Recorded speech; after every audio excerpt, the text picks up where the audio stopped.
नमस्कार दोस्तों, स्वागत है आपका शिशु ज्ञान केंद्र में। मेरा नाम है प्रभाकर कुमार और आज हम जिक्र करने वाले हैं रेलवे का कुछ एग्जाम के लिए कुछ किताबें।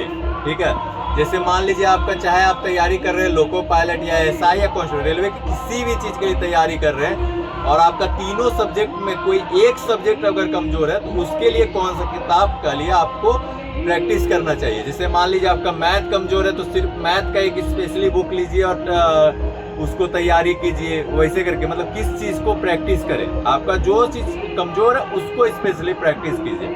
ठीक है, तो आप देख सकते हैं कि ये आपका जैसे कि रेलवे का सार संग्रह, जैसे मान लीजिए आपका जीएस कमजोर है तो रेलवे का सार संग्रह है और उसमें से आप जीएस को प्रैक्टिस कर सकते हैं। ये प्रीवियस ईयर से इसलिए ज़्यादा इम्पोर्टेंट है।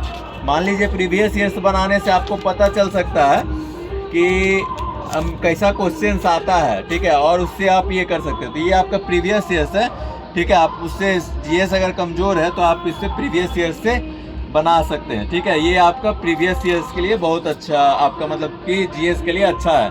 ठीक है, तो आप ये प्रैक्टिस कर सकते हैं। ठीक है, वैसा ही अगर आपका मैथमेटिक्स कमज़ोर है, ठीक है, तो मैथमेटिक्स कमज़ोर है तो ये भी आपका क्वेश्चन बैंक है 2018 से लेकर 2023 तक।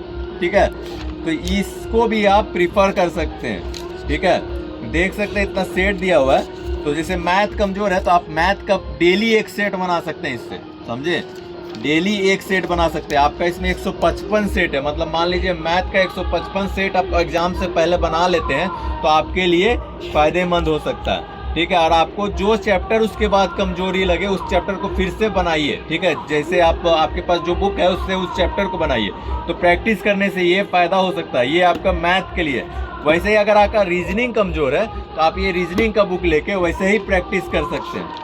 ठीक है, रीजनिंग का बुक लेके वैसे ही प्रैक्टिस कर सकते हैं। तो देखिए रीजनिंग का ये सही सेट बाय सेट बनाया हुआ है, इसमें भी 155 सेट है।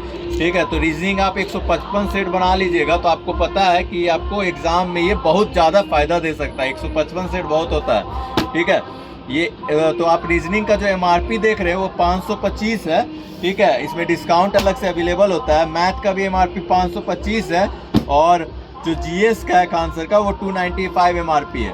तो इस सब में डिस्काउंट अलग से अवेलेबल होता है। ठीक है, तो आपको जो मतलब कि जिस आपका सब्जेक्ट कमज़ोर है, जो सब्जेक्ट कमज़ोर है उस सब्जेक्ट में आप तैयारी कर सकते हैं। उसको प्रैक्टिस करके उसको अपना जितना भी है सो स्ट्रेंथ उसमें हासिल कर सकते हैं। वो आपका प्रैक्टिस से ही हो सकता है। तो आज के लिए इतना ही दोस्तों, मिलते हैं नए वीडियो में नए पुस्तक के साथ। धन्यवाद। चैनल को लाइक और सब्सक्राइब जरूर करें।